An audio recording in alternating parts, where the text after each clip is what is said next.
Hi, it's me, Shorts again.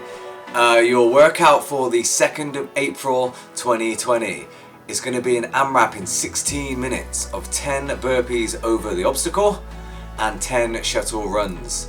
Now the obstacle today is going to be something of your choice. A challenge, something quirky, something out of the ordinary that's going to be fun and interesting for you. This could be an old dining room table, this could be the wheelie bin, it might be that you've got some boxes that you can stack up at home, it might be jumping over the flower bed. Whatever you can find that's interesting, that's fun, that's going to be a challenge, that's going to be your obstacle today. The shuttle run is going to be 25 steps away, so mark a point, take 25 steps, mark another one, that's going to be one shuttle run.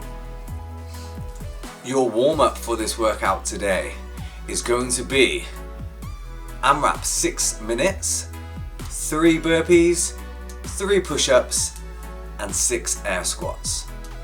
Your burpee, we're looking for chest and thighs to hit the floor and then a jump and clap with your body in a straight line. I want to see some daylight between the floor and your feet, and the clap is above or behind your head. If you don't want to jump in and out, what you can do instead is step. So step back with your foot, step back in again, jump and clap. The movement standard on your push-up, we're going to start with a locked out elbow and shoulder over the wrist, fully extended. You're going to lower down until your sternum or chest hits the floor and then return to full extension. I want you to make sure today though that you're keeping your body straight and in a straight line from head to heels. What we don't want is a dip or sag in the middle. So when you set up in the top of that tall plank position, make sure that you're engaging your core and sucking your belly button into your spine. If you need to, you can do these push-ups on your knees, or you can even grab onto a box or chair and get them done that way. Whatever's going to keep you moving, it's just a warm-up and it's just going to improve your pressing power. Is the air squat. You're going to push your hips back and down, your weight's going to move into your heels, you're going to keep your chest up and your back flat, and your knees are going to track over your toes. The movement standard today is full extension at the top, break parallel at the bottom, that's hips lower than knees, and then return to standing. Let's get into some mobility. We're going to hit up the world's greatest because it's the greatest in the world. You're going to start off in a long lunge, so you're sprawling your back leg as far as you can and leaning your weight into your front foot by pushing your hips forward. You're going to have your hand on the floor for support, run your elbow down the inside of the shin to the floor, and then twist and rotate and send your hand up towards the sky. We're looking for 10 repetitions on each side. The burpee in this workout, very similar to the warm-up. Chest and thighs hit the floor. You can jump in and out or step in and out. That's up to you. My advice though, when you are making your way back up to your feet, if you're using a jump or even step in, try and get your feet as close to your hands as possible. So as you jump up, scoot your feet as close to your hands. Then you're going to stand up and make your way over the obstacle. You can jump, climb, crawl, whatever you need to do to get from one side to the other.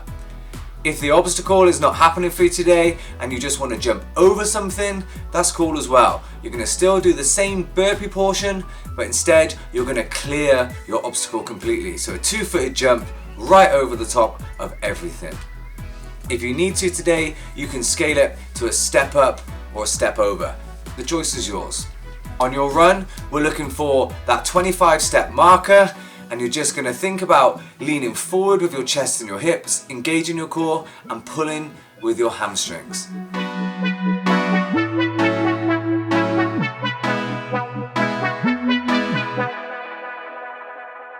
The idea behind this WOD today is that it's just going to be sweaty and fun. You don't really need to go absolutely mental. You're going to pick a pace and just move continuously for 16 minutes. The obstacle makes it challenging to move fast anyway, so just try and keep a nice consistent pace and chip away at that work rate. Run today though, just be careful that you're not cruising, because cruising's losing on that. You just need to make sure that you're turning your feet over, turning around quickly and not wasting time slowing down and starting up again. The second you hit your line, your marker point, turn on a dime and get sprinting again. Now this is the point in the video where you hit pause, you jump into your warm-up, get your mobility going and then hit your workout. Once you've done that, come back, press play, and we'll talk about our accessory work. Alright, welcome back. Good job. Hopefully by now we're sweaty and warm. We're just going to finish up with some accessory work today. We're going to go 6 sets of floor press, single arm. So 10 on your left arm and then 10 on your right arm. Single arm bent over row. And from there you're going to do max repetitions on your left arm, followed by max repetitions on your right arm. So you're going to do your floor press, 10 and 10, and then grab your dumbbell or kettlebell straight away and crank out as many reps as you can on your left and then on your right. For 6 sets. Getting set up on this floor press, what I want you to do is lift your butt off the floor and drive your shoulders down into the mat or into the floor. Then you're going to tuck your hips and butt in as close to your shoulders as you can, and then dig your heels in as close to your butt as you can. Once that weight's above your chest, you're going to have a 45-degree rotation on your hands. So we've got that external rotation. Imagine if you had a stick in both hands and you were trying to snap the stick. Then what you're going to do is you're going to lower down your elbow tucked in to your side just until it gently kisses the floor, and then you can drive it up towards the sky again. We don't want our arm to go out 90 degrees, we want it between your ribs and 45 degrees. On the setup of this bent over row, we're going to have a split stance. So if the weight's in your left hand, your right leg will be forward. You can brace yourself on the support with your other hand. Your chest is going to be up and proud, and your shoulders back and down. This is going to give you a nice flat back. When we're lifting the weight today, we need to maintain that position.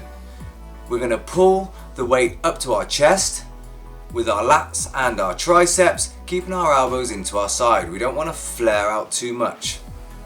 When we get to the chest, we're going to lower it back down again, but we want to make sure we keep the shoulder pinned and that it's not pulling us out of position. I finish up today with a nice lat and tricep stretch. So you're going to pop your hand on your spine, you're going to turn to face the wall and hook your elbow onto the wall. You're going to pull your ribs down, and then with the same side that you've got pinned to the wall, you're just going to take a little step back with your back foot.